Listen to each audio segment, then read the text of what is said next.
Welcome back to another episode of Cinema d'Amore. I'm your host Chuck with Justin. And this week we're continuing on. We're branching out from our last movie. We're going with Good Time by the Safdie brothers. And I'll just let you see. So what do you think the connection is? Right out the bat. Just right off the bat. Yes. Is the connection bank robbery? No. Is the connection the dog? No. I don't know if I'm going to get this yet. I don't know if I'm ready for it. I'm going to have to come back to it. All right. So yeah, we'll just talk about them. I'll let you think about that then. Yeah. So this is probably the movie that got them noticed. Put them on maybe Adam Sandler's radar, I guess, so they could do Uncut Gems together. They needed to make some sort of big project first before they could go straight to Sandler. I'm sure they've had that thought for their whole lives. Man, one day when we make that great Adam Sandler movie, but we got to do something else first. We can't just go straight into we can't just go right into that Adam Sandler movie. We gotta show them what we're doing here. Everybody wants to make the great American movie, but the Safdies wanted the great Adam Sandler movie. They're like, we got to make the great Adam Sandler movie. We talked about it. It sounds like a joke, but I mean, that was kind of Paul Thomas Anderson's thing. He was like, man, I just love Adam Sandler, and I just wanted to find a reason to work with Adam Sandler and put him in my movie for Punch Drunk Love. So, I mean, it's not an uncommon thing. Had him for Inglourious Bastards, but for how long that fucking took, he ended up losing him. He had to settle for Mike Myers. I don't even know what role. I assumed that he would be like the Bear Jew. I think that's what he was supposed to be, yeah. Which is funny because I just can't, I don't know that I could picture that, because he's not a very large guy. I mean, not that Eli Roth is like the biggest guy in the world, but I don't know. That scene of him coming out of the shadows with a baseball bat feels weird if it was Adam Sandler. If it was Adam Sandler, just trying to picture that in your head. Yeah. So that'd be an interesting one. But yeah, it is a weird thing of, hey, there are a lot of directors that are like, man, if only I could work with Adam Sandler. And then Adam Sandler goes, I'm just going to make another dumb comedy for Netflix. Like, damn it. Thought we had him this time. I thought our pitch was good. Yeah, before this film, they did Daddy Longlegs, which I just watched, and it was all right. I think they progressively get better. They're like modern day John Cassavetes. Like, that's what it reminds me of. It's like always New York, or primarily New York. It's shot like very like handheld, naturalistic, is what I see it being called. It feels like it feels like even like some of the people that they interact with feel like they're just real people. They don't feel like actors. Like, it feels like they randomly find real people. A lot of them are just like, here, get in my movie.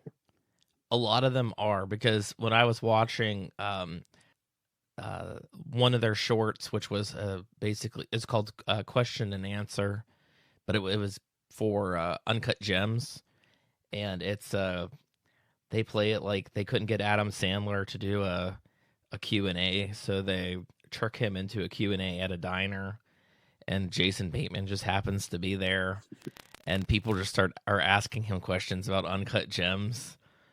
And that was one of the things that they brought up, like, well, they're such realistic looking people. And he said, well, it's our casting agent. Like, we try to get actually like as realistic, real people as we can. But he's like, a lot of the small roles that we have in our movie, like even speaking roles, they'll hire non-actors. Like, a lot of people in Uncut Gems were actual like jewelers in the Diamond District. Yeah. And they said they're like the one guy looked like Rodney Dangerfield, so we kept him, like, we wanted him in that movie. I know exactly who they're talking about too. Yeah, one of the guys that he like pawns the ring to. They're like, we just really wanted to, like, we just had to work really long with him to get the performance that we wanted, but to get him to memorize the lines and get it to get it to seem more natural.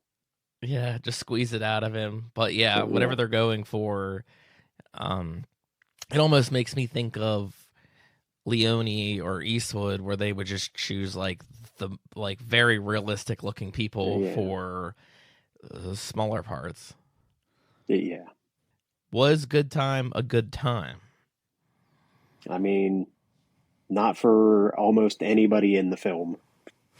I don't think anyone in that movie is having a good time. That's another big connection I see with their characters. Their characters are always like a fucking mess. They're very Usually, down on their luck. They're very uh, don't make good decisions at all. they're not very smart. They never make the right decision. They're like always. There's a lot of connections between this and Uncut Gems.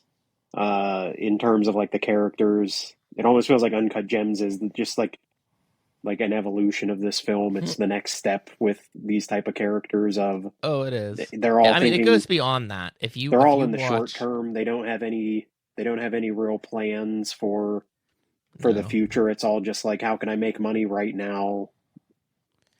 no, I was gonna say I watched a couple of their short films and now finally watched Daddy Long Legs, and they're all the same. All the characters are the same thing. Like, they're like barely functioning as people, and this is like the prime example of like the two brothers in this movie. Nick, aren't they called like Nick Nicholas? What's their last name? It's like Nikas. Nick Nikas, and his brother Constantine, I think, right? Isn't he Yeah. Connie for Constantine? They is like his brother's mentally challenged. Nick is mentally challenged, and so I don't know. For some reason, you think that like Connie, the Robert Pattinson character, is taking care of him, but he's just as dumb. Like he makes the worst decisions. Like, why is he bringing his brother with him to this bank robbery? All his smaller decisions just don't fucking make sense either. Like, not make sense for like he's a dumb character. But yeah. Yeah, They make sense for him, but they're he doesn't know anything about doing a bank robbery, like which the entire that's where we start is like he picks up his brother from therapy or something, and they go to this bank he has like robbery, a and they're wearing these ridiculous masks that are like so stiff they don't move at all. They're just like sitting on their face, so like they just look like two guys with their mouths constantly open, like they can't close their mouths, and their eyes are like super blank. You can't even. They're wearing like dumb sunglasses, but yeah, that entire scene when he like slips the note, that's like, give me $65,000, and she gives him like everything in the drawer, and it was like, I don't have 65,000, and like the whole thing where they're like, he's like, give me the pen, so he can like keep writing notes to her. They like keep slipping the paper back and forth, and then yeah, like letting her go and fill the bag out of sight, which is like obviously she's gonna call the police. They put the dye pack in there. Like it's all things that yeah, anyone that knows. Like I feel like even the casual viewer of this movie, even I'm watching it and going, she's definitely going to put a dye pack in that bag when as soon as she goes back there, and as soon as they go to open it, even before that happens, you just know it's going to happen because you know how bank robberies work, and he obviously doesn't. He's like not thinking about that at all.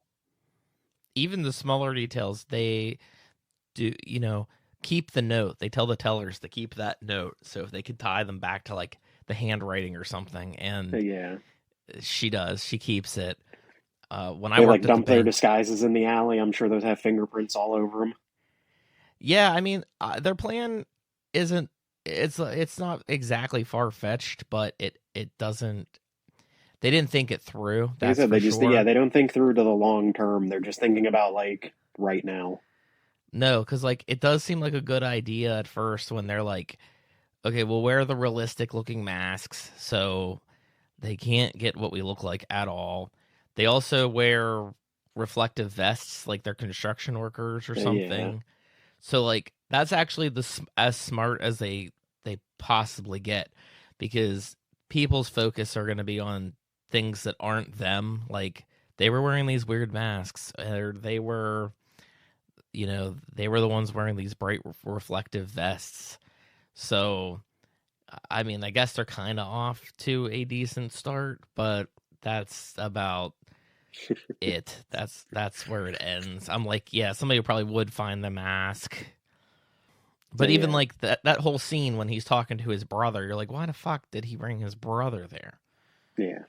His Also they're using like an Uber for their getaway car, which is like, but like when he calls, where are you at, man? I'm standing outside. Where you dropped us off? And that guy's like, I have to keep circling the block. I can't just park here. He's like, the cops made me move. I have to keep circling the block. Like, I mean, and that's a good scene too when you're talking about the dye pack, and the dye pack goes off in the bag, just starts spraying through the when bag, everyone and then stops, when you hear it first, and like the guy driving just goes, "What was that?" Like, what are you doing back there? I mean, I would be in all honesty, I would think if I didn't open the bag, maybe I'd be okay. So I do like that it comes through the bag, because it's a very breathable bag. Yeah. But yeah, they take out the Uber driver by accident. He he wrecks the car. Yeah, they're covered in pink paint, Yeah. which is yeah, I know that stuff like does not scrub off. I really don't even think they could scrub that stuff off in a Domino's bathroom.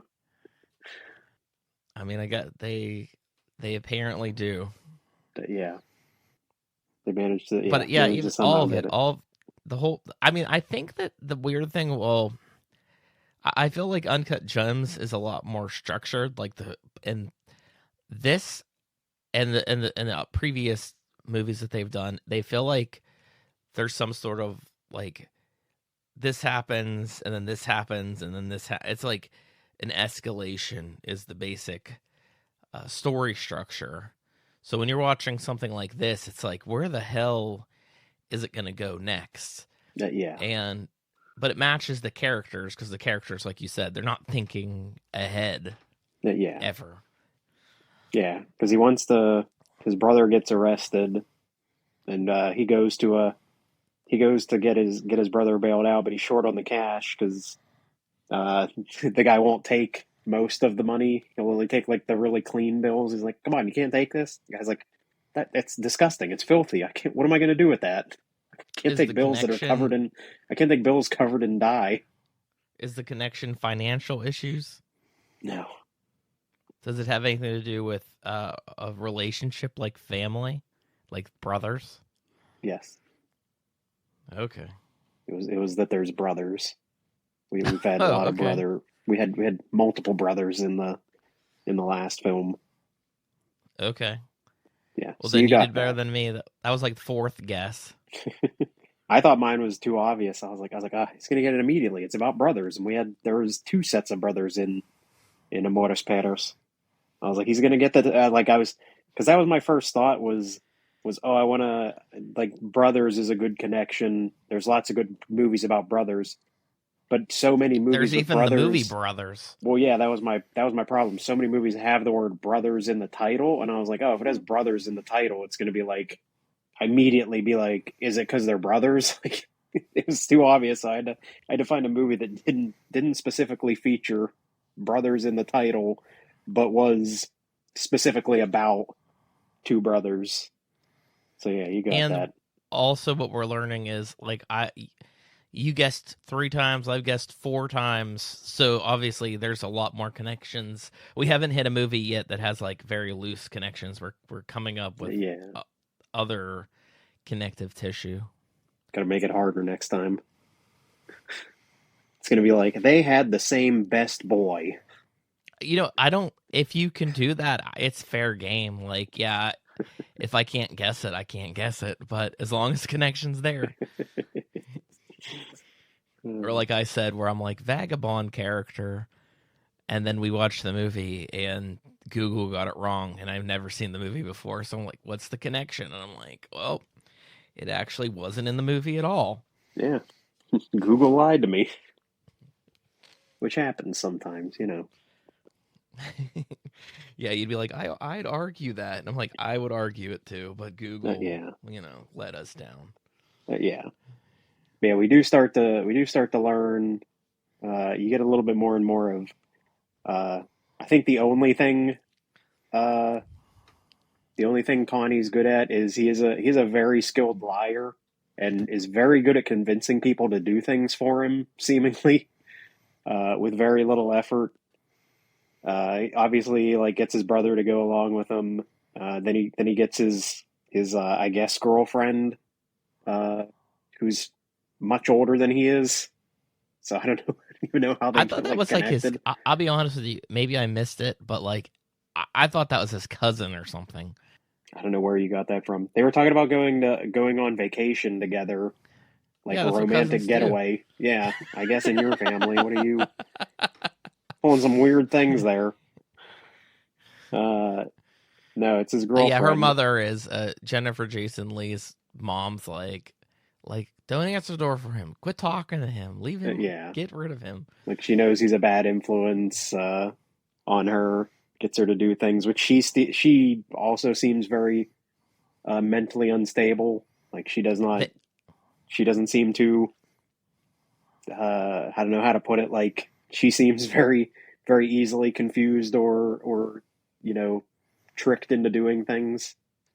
Which yeah, I love. yeah. It's like because this whole story is like my brother was in this program and this guy was assaulting him and he just had to defend himself and it's just a whole crazy thing. But he'll get they won't even actually prosecute him once they figure out what's going on. I just need a couple $1,000s, and then they get to the bail place. It's like, all right, you ready to make that $10,000 payment? It's like, whoa, $10,000. It's like the same as a couple $1,000s. Yeah, and then too, like after they're cleaned up and the police run into him, he tells his brother, he's like, just be cool. And his brother just takes off running, and it's like, Yeah, son of a bitch. And it's like, that's probably the only reason they really got caught. I mean, it comes down to Connie should never have brought his brother for this job that he could have 100% done by himself. yeah, It's almost like he's babysitting. He's like, I got to watch him, so he's got to do the bank robbery with me. There's no other way around it. Those masks are probably super expensive too. I don't think those are like that. Might be the only part of this movie that just seems the most unrealistic. Is that unless they stole them from somewhere, I guess. I don't know. But you order a mask like that, you're talking maybe like $1,000 at Those are like, least. yeah, yeah. Those weren't at Spirit Halloween. No, no. But yeah, he goes to the bail bondsman with his girlfriend, not cousin, Jennifer Jason Leigh, to pay the Yeah, bonds to get his brother, and then he finds out his brother got hurt very badly, and he's at he's the in the hospital. hospital. Yeah, which then that whole sequence, like, yeah, like I said, he's like very charming at like making himself seem like nothing's wrong, nothing's out of place. Mm-hmm. Because yeah, you'd think the cops should have like a picture of him because we see it later. Like they show a picture of him on the news, so they know who the brother is. But it's almost like because he just walks around like very confidently and like it's almost like they're thinking there's no way that the brother would just like walk right into the hospital right up to us, like because he walks by multiple police officers and no one ever tries to stop him. He even talks to that one guy and like immediately has that whole story about it's it's crazy, man. The TV in my dad's room is just turning on and off, and man, that scared me. Oh, you want something from the vending machine? And like just completely the cops like, oh, this guy just seems like a nice guy. Like nothing's out of the ordinary Or with a him. hair before, where he's talking to that guy about the police, Yeah, and he's like, "Oh yeah, that's on like the 6th floor." Like he gets the information he needs yeah, off of that random guy. yeah. He's like, oh yeah. He says they're on the fifth floor, and he's like, there shouldn't be any prisoners on the fifth floor. They're on the sixth floor, and he's like, Yeah, oh yeah. That well, I'm gonna have to talk to somebody about that, and like, but yeah, I love how he breaks what he thinks at the time is his brother out. Gets to that later, but I mean, that's break, also a prime example of like maybe why they weren't like the cop wouldn't be away, like the cop sitting outside of the patient's room wouldn't be aware of who that guy was. yeah, like that's where you think about it later is Yeah. yeah, he's not looking for a guy like this at all because he's not that's not who he's guarding. He's not guarding the brother. Like wherever his brother actually was in the hospital, those cops would probably be on the lookout, but this guy's like he's not looking for anybody in particular. Uh yeah, he busts him out, somehow manages to get him all the way downstairs without anyone thinking it's weird that he's just pushing around this unconscious guy in a neck brace. Uh, gets on that bus. If anything, you think they're running out on some bill. Yeah, and I love when he's on the bus too. That like they have that ride, and the guy's like calling out the stops, and then he's like, "Hey, wait a second! I didn't have you guys on my stop," and like you think they were gonna get busted. He's like, "It's just another 2 blocks." It's like okay, a literal 2 blocks or like 15 minutes 2 blocks. Just right down the street here. Yeah, and they backtrack to like the third person's place to. Yeah, And I think this is probably the weirdest part of the movie is everything that happens in that apartment. yeah. Um, That whole house is weird. Yeah, you find that like yeah. First off, the fact that they let this.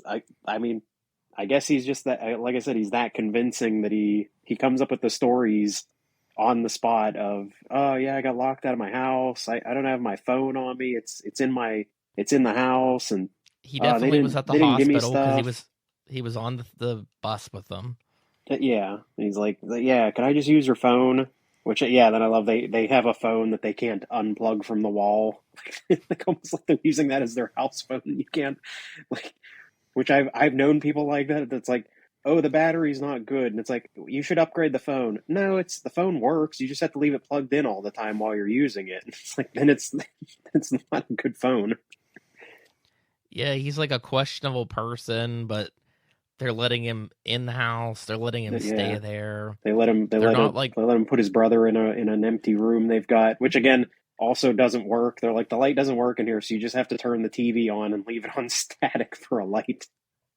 they're like there's like a 16-year-old girl there, and like the grandma or mother or whoever, some of the family was just like don't hang out with them, and that was like as far as the parenting went. So like Yeah, beyond having strangers there, the you're fridge doesn't have literally any like food in it. They're like, she's like, the you won't fridge had find like food in weird there. shit, like jars and shit in it. Like it made me think of hoarders. Yeah, I mean, I think that is like they probably are just like so poor or something like that. They just don't have any money. Yeah, the girl's like, I have chicken nuggets in the freezer. That's the only food in the house.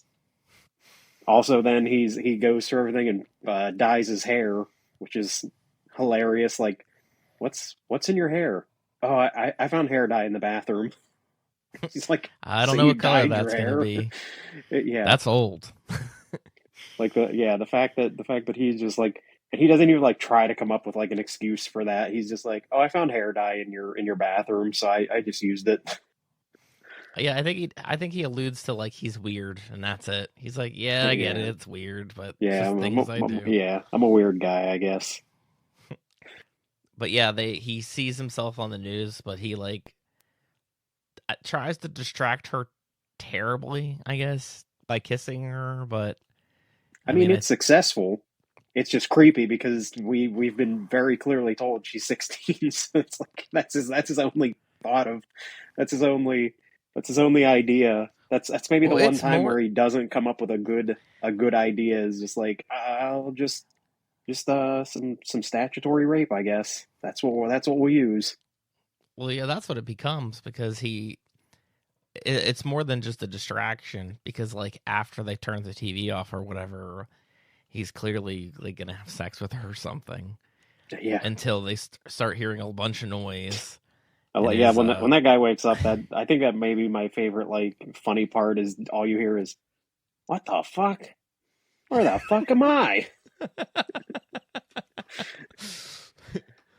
Oh yeah. Yeah, that's And I'll be honest, like I still thought it was the brother for like a second till you realize how he's talking. You're like, oh it's wait, yeah, he's it's got like it's hard to notice, and it's like they play it off because his brother, like earlier we saw his brother in jail, and he got like he's all cut up because he went through a glass door, and then he also gets beat up because he's like trying to change the TV channel in the room, and these guys beat him up. So that's why you're expecting, because when you see him in the hospital before he breaks the guy out, you see he's like covered in bandages all over his face. So I guess that's why it's like assumed like he kind of has a similar face profile and like the same color hair. So it's like yeah. he could easily be mistaken with all those He also bandages and like neck brace on. outburst and like hurt his grandmother beforehand because when it opens, he's talking to like a psychologist or a therapist or something that looks a lot like David Cronenberg, not David Cronenberg. Yeah. Um, he they even show before they show Connie's picture on the news. It actually happens a couple of times. There's always like an interview with the grandmother where she like fucking hates Connie, and it's her from like she broke like I think Nick broke her arm or something in some Yeah. altercation. So when you go in, and the guy's throwing a fit, like it doesn't seem unrealistic like that. Yeah. It still seems like that very much could be the brother. Yeah. Which then we very quickly realize it's not. He broke the wrong guy out of the hospital, which And is this which is guy, comedic in and of itself. That like like yeah, that he broke the wrong guy out of the hospital, and then that guy's like, "What am I supposed to do?" And he's like, I don't know what you're supposed to do. I wasn't trying to break you out of the hospital." yeah, and then he's like, at first, like gonna bring him back to the hospital. He's like, wait a minute, don't bring me back. Like Yeah. I was handcuffed for a reason. Like I don't want Yeah. to go back. We And get that that we is get that the whole third story wheel. of with that whole story of how he got arrested. Yeah, well, it breaks into perfectly the next part of the story. Like it feels like a flashback, but I mean, it is flashback, but it also is the next step in the story because it definitely is where the rest of the story goes.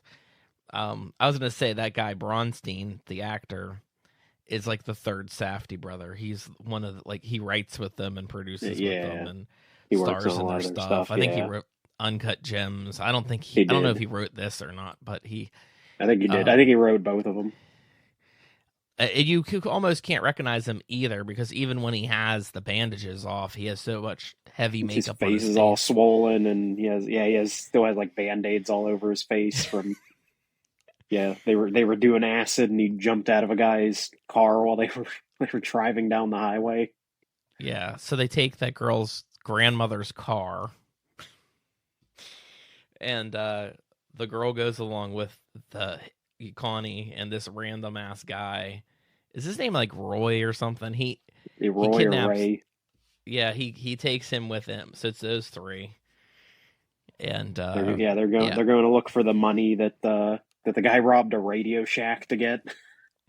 Which I'm like, they're like he robbed a Radio Shack, and Connie's like, oh, I can get that money, and I'm thinking, did Radio Shack have $10,000 in it? Does he really think like again? It's that like who knows how much money is actually there, but it's like it's that short term. Like he doesn't think that far ahead. That he's like, oh, if I can get that money, and I think you're pretty.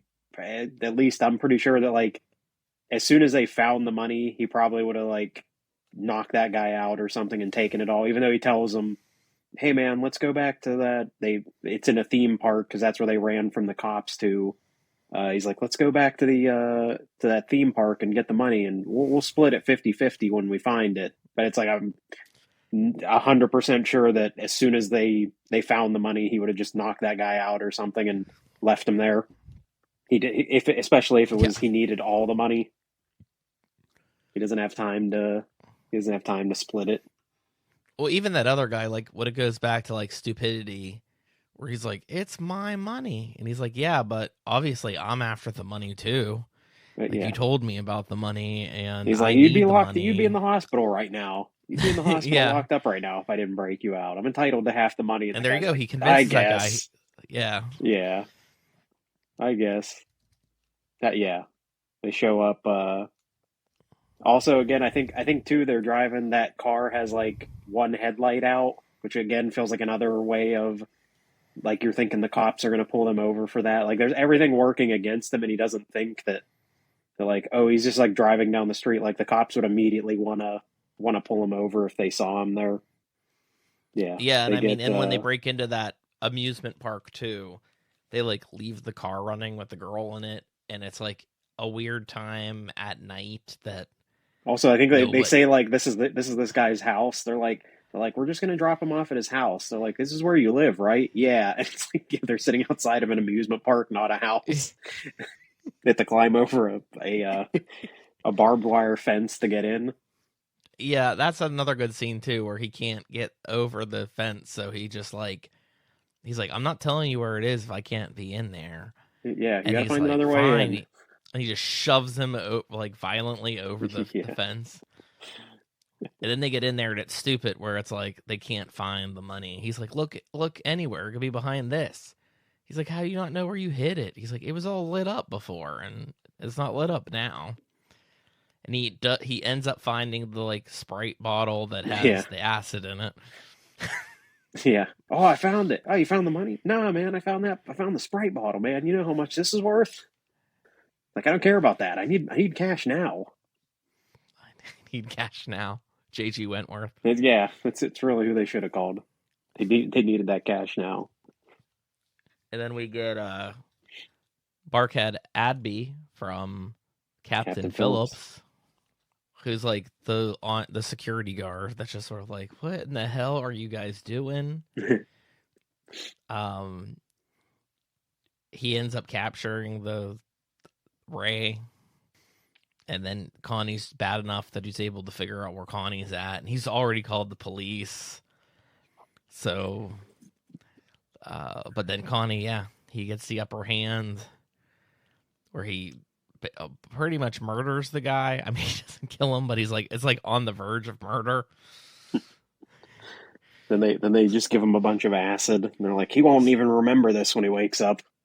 Which yeah, later Steals his, when the cops show up and come in, after he's disguised himself as the security guard, like I don't know what's up with this guy. Yeah, he was just here, doing weird stuff, and when he wakes up, he's just like, blah, blah, blah, blah, blah. And they're like, okay, get him in the ambulance, take him away, like he just yeah, can't talk. they're like these crackheads. Yeah, yeah, these guys on drugs, just get him out of here. And then yeah, they arrest the girl, take her off. But yeah, he like leaves her even after he gave this big speech of like, I think we were meant to be together. I think you're part of my future. Like trying to convince her not to.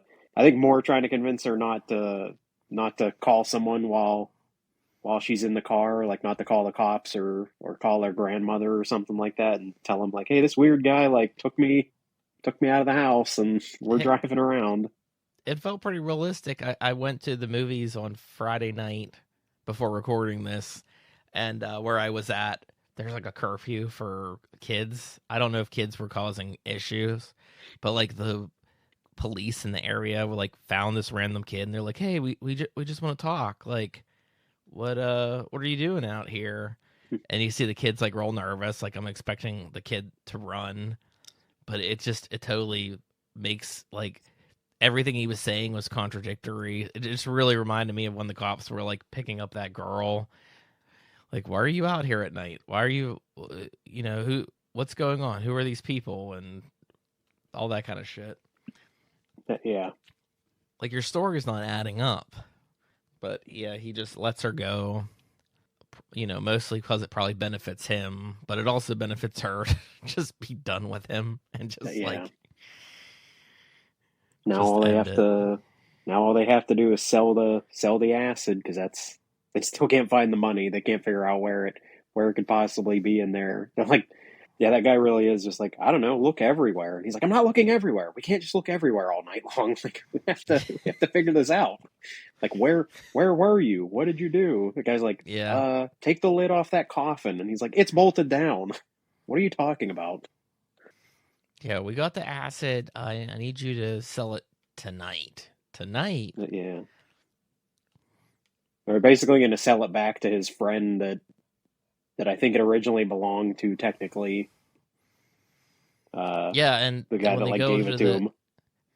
they go to the security guy's like apartment, and then he has like a pit bull there, and then that's where I kind of thought maybe there was a connection with the dogs, because the dog's like clearly extremely aggressive, but Yeah, it lets Connie in because he's wearing the clothes, so he smells like his dad or whatever you want to call it. Like yeah, that's the only thing that like saves him from being torn to shreds, is the fact that he smells like this guy. And when Ray's friend shows up, it's pretty clear that he was going to like backstab Connie and just take, like, yeah, not pay him, but just take the stuff. But when he shows up, like, the dog's very protective of Connie because he smells like the security guard.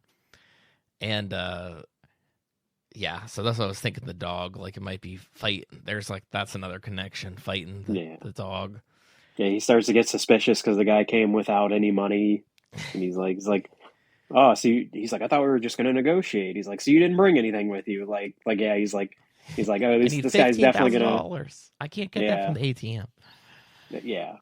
Which another like, yeah, him like overshooting. Like maybe if he'd have said 10, the guy would have been like, all right, fine, 10,000's fine. But because he's like 15, he's like, oh man, this guy's asking way too much. Like, or yeah, or it's just better off if I go and bring some other guys with guns and we just like take it back from him and shoot the dog. Like they're like, I'll just be back and we'll just do that.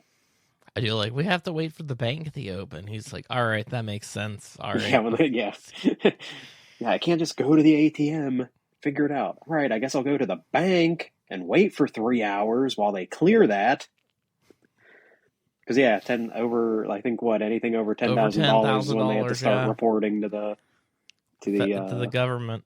Yeah, so it's like yeah, I guess I'll go to the bank and I'll have to sit there for 3 hours while they work on that, and I guess I'll come back. Like yeah, he's like I'm just gonna go get some guys with guns and we'll just be back in like 15 minutes. Like it'll be a lot quicker that way.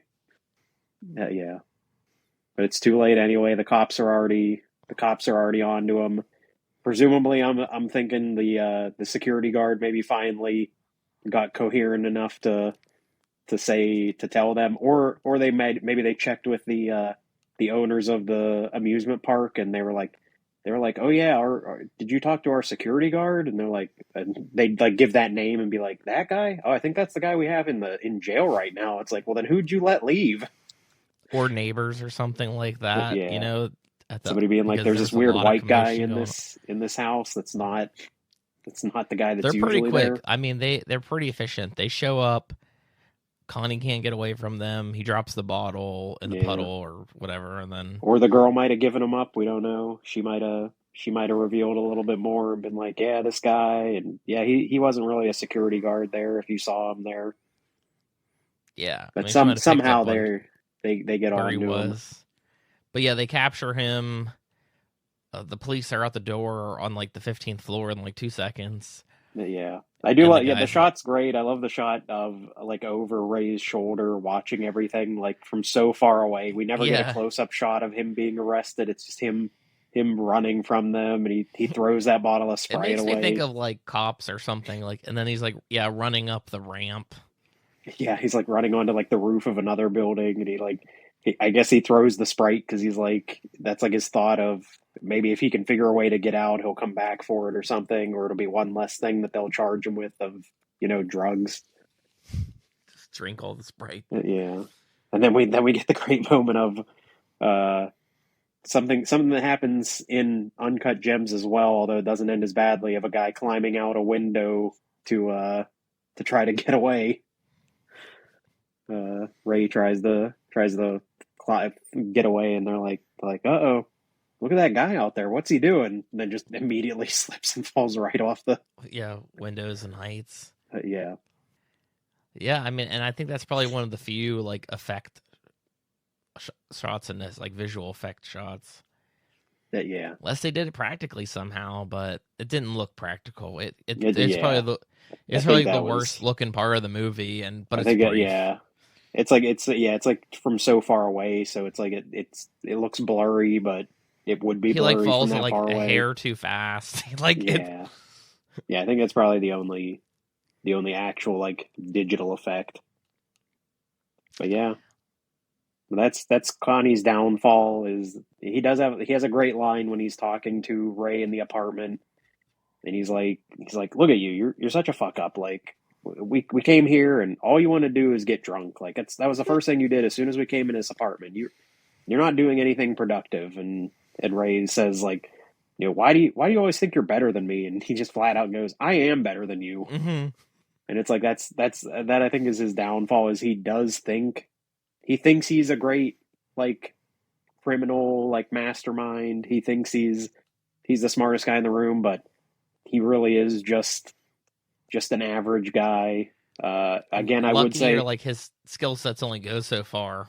yeah, I would say he's very similar, like we said, to Adam Sandler's character in Uncut Gems, where he has this insane overconfidence that's not really warranted for how his life has gone, where he thinks he is the best person in the room and that he's better than everyone around him, but his life choices show that he's very clearly not better than everyone around him. He makes all these terrible decisions, and nothing ever seems to work out quite right for him. Right, and then this bookends, like the bookends are about more so Nick, and Nick's in therapy because he hurt his grandmother, and mentally not stable, and so he's going like getting psychological help, and his brother Connie busts in and is like, "Don't tell them anything. Let's get out of here." So now like the bookend is he's back in like the program because of also the crime that he committed of robbing the bank. But like Connie took most of the blow for that, for like as far as like the crime Yeah, and everything went. yeah. But They say like he did the right thing for you, which yeah, I guess is him. He probably said like, well, I mean, which is probably it is the truth that it was everything was his idea, and like he dragged his brother there, like his brother wasn't involved in it really. but you could tell his brother's like clearly better off without him, like at all. Like they do that dumb game at the end where like they bring him with other patients, and it's like a true or false type game, that if like they say something that is true to you, you walk across the floor. So it's sort of like admitting through this game how terrible of a person Connie, his brother, has been to him.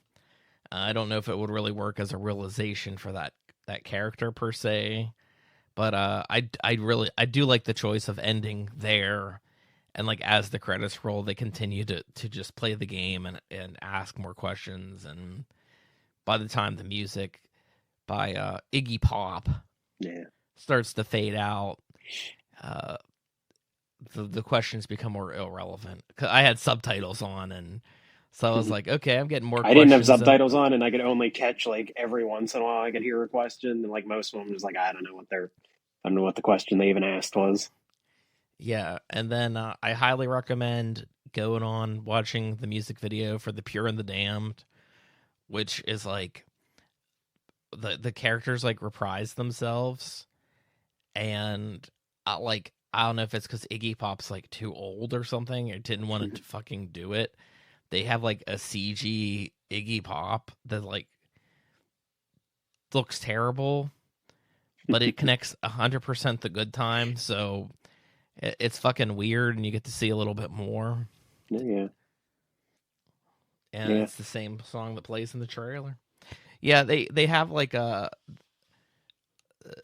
composer is very like synth heavy, and it's like a collaboration with him and Iggy Pop for that. yeah. Which he did the score for Uncut Gems too, which I think is a really good score. Yeah, they worked with the same guys a lot, but I really like this movie. I haven't watched I haven't watched Daddy Long Legs. I want to get around to watching that. Uh, It's not as good. I think well, each movie gets better. Like I like Uncut yeah, Gems. I think Uncut Gems is a little bit like more perfected than this thing is. yeah. It takes a lot of They the also same ideas and executes them a little better. Yeah. There's also like two references to Good Time in it, where like the Good Time thing comes from the psychologist telling Nick that he's going to have a good time with the other patients. And in Uncut Gems, it happens kind of twice. Once where he's talking about the show Good Times, and then the other one where the guy is like the Russian dude's like locked in the jeweler's, like, I don't know what you want to call it, like the in between station. I don't Yeah. know, but he's like, are you having a good time, Howard? Are you having a good time, Howard? So it's like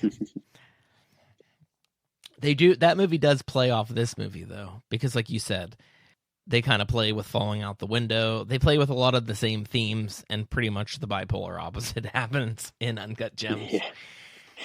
Yeah. It's They're a like, little. what if things worked out differently? It's a little sadder of an ending for the main character. At least he makes it out alive in this film. He just goes to prison presumably for a long time, but I mean, it's fitting for that character too. Like the character gets what he deserves. yeah. It's all consequence. Like the whole thing, that whole movie's building up to like who in the hell is going to kill this guy? He owes so much money to people, and he keeps fucking around with people. And this, you could tell Connie does the like the Robert Pattinson character does the same thing, but you don't really get too many interactions with people that know them well.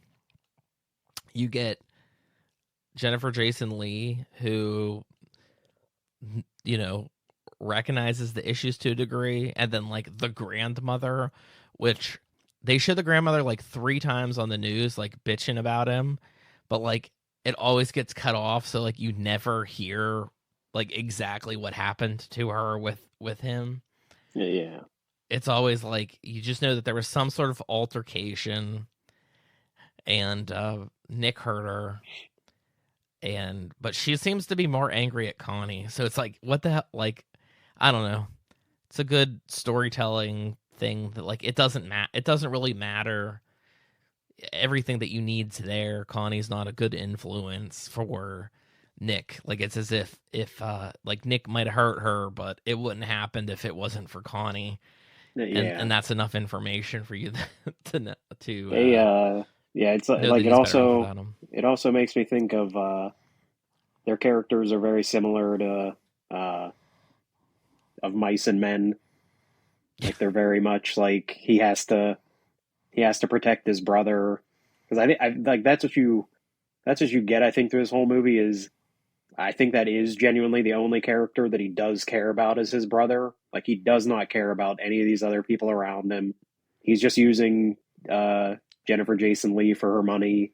Like he really, like, she's talking about going on vacation, but pretty much I think as soon as he got his brother out of jail, like they would have just left together and he would have left her behind. He doesn't care about her at all. He really doesn't care about that young girl that he takes with him that night. He doesn't care about any of these people. Like he really genuinely does care about his brother. It's just, yeah, he really isn't good for his not brother. A good influence. Like he's not. Yeah, he really does want to help his brother. And like I said, the similarity of Mice and Men is the brother. They mention, you only hear him say it like once early on, or I think they bring it up twice. Is after the bank robbery, they're like, okay, let's go. We'll be in Virginia soon or something like that. Like that's where they're gonna go. And I think at one point Nick says something about like we were gonna have a farm and we were gonna have animals. Like that was what he told his brother they could do. Which again, that does kind of make me think of those ideas from Octavio in the last movie of we could just move to Juarez and open a store. Like they just have these ideas that are not really Juarez is a realistic at little bit all. more dangerous than Virginia. Than Virginia. But yeah, that just them kind of being like, we could just go to a town and we'll just do this. Like, yeah, again, how they get away and they just assume that everything will work out because he doesn't think that far ahead. Also, good for Nick, who's intellectually challenged, to not rat on his brother yeah. when the cops are going hard on him. Like, we know this was Connie. All you have to do is tell us that, and he won't do it. Yeah. He won't hurt his brother. This is that. Yeah, that's at least the opposite in this movie. Our last movie had brothers wanting to kill each other. This is the opposite. At least they're brothers that are Gonna trying to get help each each other other. killed, but there's Yeah, brotherly love there. yeah, Yeah, like I mean, you get it in like 2 seconds from like the beginning of that robbery where he's like, "Quit fucking with the mask," like yeah. It's hot whatever and he itchy in says. here. Yeah, I can't. Or when they start to leave, and he's like, Yeah, he's "Don't like, I'm gonna take run, the mask off. Yeah, he don't starts running. run, keep it on, don't run." It's like this was flawed. This was not well thought through at all. Yeah, Which is actually a nice play on the bank robbery type movies, because usually you'll see, the first bank robbery goes off without a hitch, and you see like how professional they are and how yeah, well thought through it was. And then it's either like one last job, or they got caught because somebody ratted them out. And this is the complete opposite. Like they shouldn't have gotten as far as they have in this movie, but like even when they get to the bail bondsman, and he's like, "What about this money?" He's like, "I can't take this money. Like this is dirty money, like literally dirty money. Like I'll take bad money, but this yeah. is no good. It's got the Like it dye seems all very over it." very clearly he knows that he got this money from a bank robbery, but he's still like, I don't care, but I just can't take that money in particular. Yeah. I can't take Well, can't you literal bail him dirty out? money. What about the money in the safe? He's like, the money in the safe is staying in the safe. Yeah, That's yeah. not You what already that's gave for. that to me. It's also interesting too. Like there's no. I know he needs that bail bondsman, but you think like, oh, he could have robbed that guy. He knows he's got the money. Maybe he could have used like another bail bondsman or something. But no, he doesn't think it through. No. A good way to rob people, though, to rob a bank. No gun and a note is definitely the way to go, because if you do get arrested, then it's not an armed robbery. Yeah, just About the regular safe. robbery. If you fake a gun, you're gonna get arrested for yeah, assault with a deadly weapon.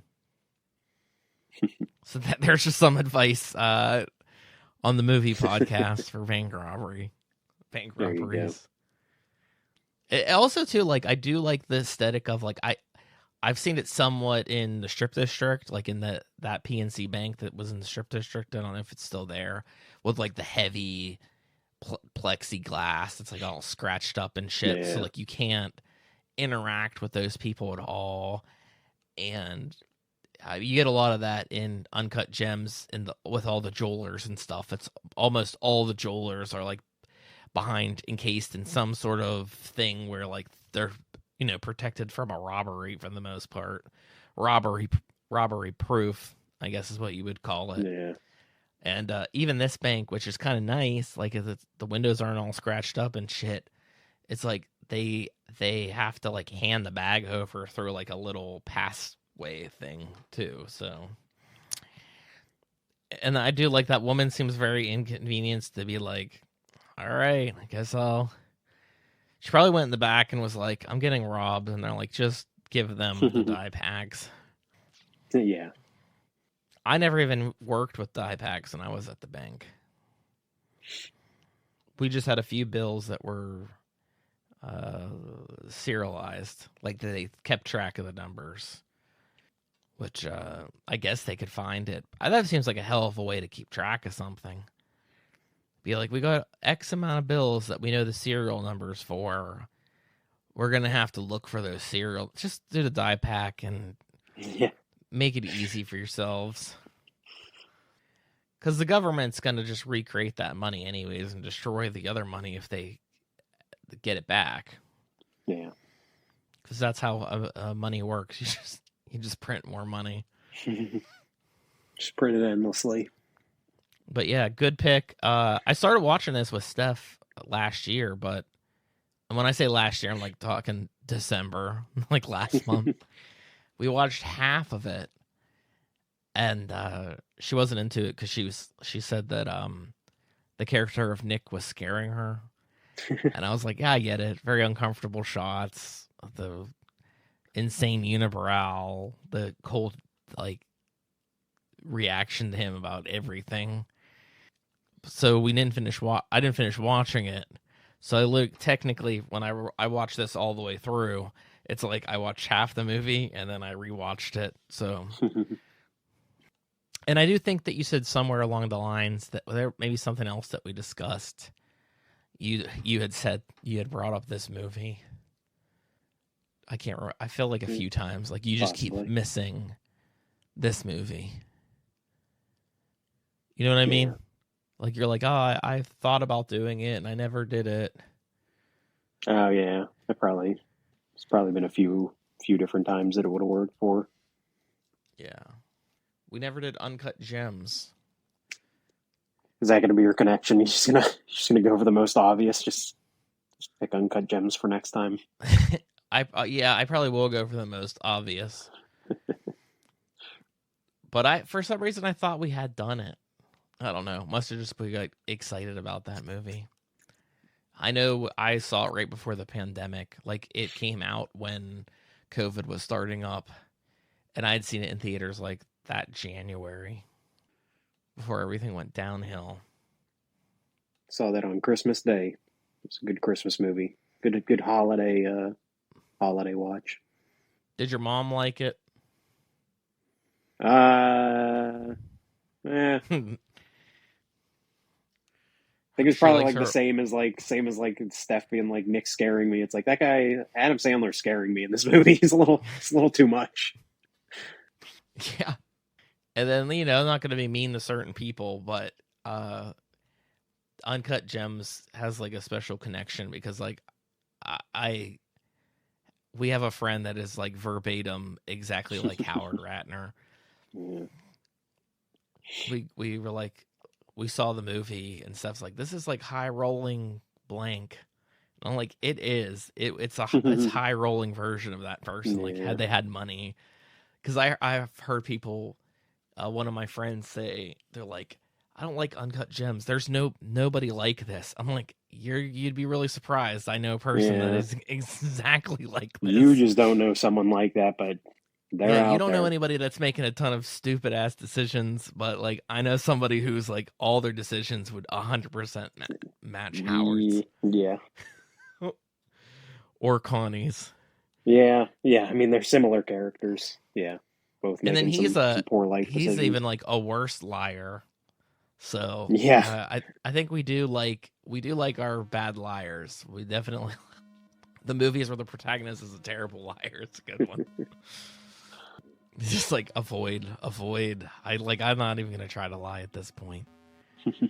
But yeah, this was the connection. You connected good time to Amores, perros. I can't roll my R's. Which my Espanol must have been fine because some of the Apple podcast will generate transcripts for us like automatically, and like this also has like you can add your own transcripts, but I'm not never gonna do that. We're like one person, so it's not gonna happen. But all the Spanish on there was coming up right, all the names. So I was pretty happy about that. Even the perros thing, where you're like, you said it very white. The transcript had it right every time me or you said it. So I was like, all right, it knows. It's figured it out. But yeah, we'll be back once I decide what I'm going to connect to this movie with my movie. And once I decide what that is, we'll record. So now we're on our 2-week schedule. And we'll just be bi-weekly. Unless I'll probably throw in the Oscars in there. And who knows what else. But generally bi-weekly. So, good conversation. It's good. Chuck's a morning person, so when we record in the morning, perfect.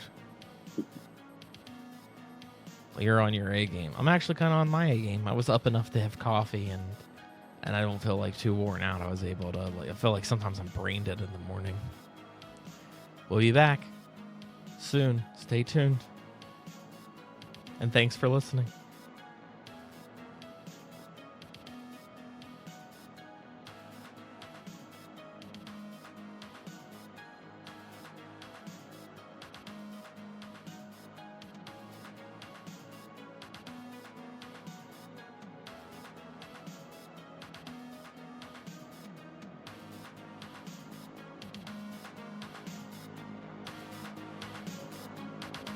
We are Cinema d'Amore. Follow us on Facebook and Twitter to stay up to date with news and information on upcoming episodes. Find us on Apple Podcasts, Google Podcasts, Podbean, Spotify, Amazon Music, Audible, Pandora, Alexa, or iHeartRadio. It would be greatly appreciated if you subscribe to our podcast on your platform of choice. We also appreciate feedback, so rate us, review us, and let us know what you think. And above all else, thank you for listening.